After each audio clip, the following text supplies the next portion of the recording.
আসসালামু আলাইকুম দর্শক। আজকে হাজির হয়ে গিয়েছি খুবই আনকমন কিন্তু জিভে জল এনে দেওয়ার মতো একটি রেসিপি নিয়ে। কি ভাবছেন? এটা চাটনি, আচার নাকি অন্য কিছু? এসব কিছুই না। আজ তৈরি করে দেখাচ্ছি নোয়াখালীর একটি ঐতিহ্যবাহী অত্যন্ত জনপ্রিয় খাবার, যেটা হলো চাপা শুটকির ভর্তা। এটা তো সচরাচর আমরা খেয়েই থাকি, তাহলে এটা আবার আনকমন হয় কি করে? আসলে আমরা সাধারণত যেভাবে ভর্তা খেয়ে থাকি, এটা কিন্তু তার চাইতে সম্পূর্ণ ভিন্ন রকম প্রসেসে তৈরি করা হয়েছে। আর এটার টেস্টের কথা না হয় নাই বা বলি, সেটা আপনি একবার তৈরি করে খেলেই তখন আন্দাজ করতে পারবেন। চলুন তাহলে আর কথা না বাড়িয়ে রেসিপিতে চলে যাই। এই ভর্তাটা তৈরি করার জন্য যে যে উপকরণগুলো লাগবে আমি একটি প্লেটে সেগুলো আগেই সাজিয়ে নিয়েছি। দেখতেই পাচ্ছেন আমি এখানে বেশ কিছু শুকনা মরিচ, কিছু আস্ত জিরা, কিছুটা রসুন কুচি, আদা কুচি এবং পেঁয়াজ কুচি নিয়েছি।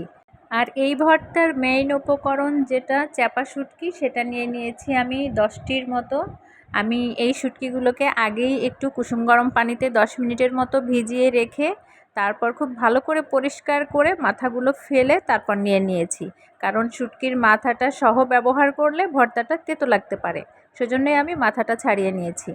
আর মরিচের পরিমাণটার কথা বলবো, আপনারা যদি এক্সট্রিম লেভেলের ঝালখোর না হন, তাহলে মরিচের পরিমাণটা এখানে অবশ্যই কমিয়ে দেওয়ার চেষ্টা করবেন। আমি ঝাল একটু বেশি খাই বিধায় আমি এখানে মরিচের পরিমাণ বাড়িয়ে নিয়েছি। এখন যেটা করতে হবে, এই সবগুলো উপকরণকে একটি ব্লেন্ডারের জারের মধ্যে নিয়ে একদম মিহি পেস্ট করে নিতে হবে। যেহেতু এখানে আস্ত জিরা দেওয়া আছে, তাছাড়া শুটকির মধ্যেও কাটা থাকতে পারে, সেজন্য একদম মিহি পেস্ট করে নিয়েছি। আপনারা চাইলে এই সবগুলো উপকরণকে শিলপাটায় পিষেও নিতে পারেন, তবে সেক্ষেত্রে একটু সাবধানতা অবলম্বন করতে হবে, যেহেতু এখানে শুকনা মরিচ রয়েছে, তো সেজন্য হাত জ্বলতে পারে। এই কারণে চেষ্টা করবেন হাতে গ্লোভস পরে নিতে।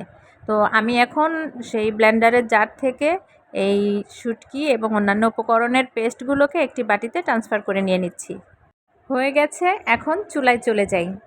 চুলায় এখন একটি প্যান বসিয়ে দিয়ে সেখানে আমি পর্যাপ্ত পরিমাণ তেল দিয়ে নিচ্ছি। আমি এখানে 3 টেবিল চামচের মতো হবে তেল ব্যবহার করেছি। এই ভর্তাটা আপনি চাইলে সরিষার তেলেও করতে পারবেন। যাদের কাছে সরিষার তেলের ফ্লেভারটা খুব একটা খারাপ লাগে না, তারা সরিষার তেল দিয়েও করে নিতে পারবেন। এতে করে স্বাদের খুব একটা তারতম্য হবে না। তো তেল কিছুটা গরম হয়ে আসার পর আমি এখানে পেঁয়াজ কুচি দিয়ে নিচ্ছি। এখানেও আমি আধা কাপ পরিমাণ পেঁয়াজ ব্যবহার করেছি। পেঁয়াজটাকে একটু হালকা করে ভেজে নিব। আর পেঁয়াজ ভেজে নেওয়ার সময় এটাকে খেয়াল রাখতে হবে যেন একদম বেরেস্তার মতো না হয়ে যায়। সামান্য একটু কালারটা ট্রান্সফার হয়ে আসার পরেই আমি এই পেঁয়াজটা ভাজা বন্ধ করে এখানে সেই শুটকির পেস্টটা অ্যাড করে দিব। সামান্য একটু লবণ দিয়ে নিয়েছি। আর এই লবণটা ব্যবহার করার ফলে আমার এই পেঁয়াজটা খুব দ্রুতই কালার চেঞ্জ হয়ে যাবে এবং নরম হয়ে আসবে। এটাকে আমি একদম ভাজা ভাজা করে ফেলছি না। কালারটা সামান্য একটু এরকম চেঞ্জ হয়ে আসলেই এর মধ্যে আমি ওই আগে থেকে করে রাখা শুটকির পেস্ট দিয়ে নিব। দিয়ে এই তেল আর পেঁয়াজের মধ্যে এই শুটকির ভর্তাটাকে ভাজতে থাকতে হবে প্রায় 10 থেকে 15 মিনিটের মতো, যতক্ষণ পর্যন্ত আপনার কাঙ্ক্ষিত কালার চলে না আসে এবং এই ভর্তা থেকে তেলটা বের হয়ে না আসে, ততক্ষণ পর্যন্তই চুলা মিডিয়াম আঁচে রেখে এটাকে নেড়ে চেড়ে ভাজা ভাজা করে নিতে হবে। এই শুটকি জিনিসটা আসলে কখনোই আমার পছন্দের তালিকায় ছিল না, কিন্তু আমার বোনের হাতের তৈরি করা এই ভর্তাটা খাওয়ার পর সত্যিই আমি এই শুটকির ভর্তার ফ্যান হয়ে গিয়েছি। তাই এখন আমি এটা প্রায় বাসায় নিজেই তৈরি করে খাই। আর মাঝে মাঝে তো আমার ভাগেই হয় না, কারণ বাসার লোকজন এটা এতটাই লাইক করে যে আমার নিজেরই ভাগে পড়ে না। তাই আমার রিকমেন্ড থাকবে, যখনই এই ভর্তাটা তৈরি করবেন অবশ্যই একটু বাড়িয়ে করার চেষ্টা করবেন, তা না হলে আমার মতো আপনিও কিন্তু ভাগে পাবেন না। ও আর যেদিন এটা তৈরি করবেন সেদিন কিন্তু ভাতের হাঁড়িতে চাল বাড়িয়ে দিতে ভুল করবেন না। যাই হোক, চুলার উপরে নাড়তে নাড়তে ভর্তাটার কনসিস্টেন্সিটা অনেকটাই চেঞ্জ হয়ে এসেছে। এ পর্যায়ে আমি চেক করে দেখেছিলাম লবণ কিছুটা কম মনে হয়েছে, তাই আমি এখানে আরও সামান্য কিছুটা লবণ অ্যাড করে দিয়েছি। এখন কিন্তু এই ভর্তাটা মোটামুটি ভাজা ভাজা হয়ে এসেছে এবং এর থেকে তেল ছেড়ে দিয়েছে। আর এ পর্যায়ে আমি এখানে বেশ কয়েকটা রসুন কুচি অ্যাড করে দিয়েছি। আমি একটি বড় রসুনের 4-5টা কোষ এখানে কুচি করে দিয়ে নিয়েছি। আপনারাও চেষ্টা করবেন ভর্তাটা চুলা থেকে নামানোর আগ মুহূর্তে এখানে কয়েক কোষ রসুন কুচি দিয়ে দিতে, কারণ এই সামান্য 2-3 কোষ রসুনের কারণেই কিন্তু এই ভর্তার স্বাদে কয়েক গুণ বেশি পরিবর্তন চলে আসবে। তার মানে হচ্ছে এটার স্বাদ কয়েক গুণ বেশি বেড়ে যাবে। তো দেখতেই পাচ্ছেন আমার ভর্তাটা কিন্তু অলমোস্ট ডান।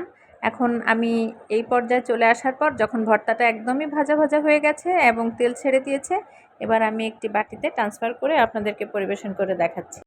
এই তো তৈরি হয়ে গেল আমার আনকমন স্টাইলের চাপা শুটকির ভর্তা। আমি 2-3 স্লাইস রসুন আর সামান্য একটু পুদিনা পাতা দিয়ে এটা পরিবেশন করে নিয়েছি।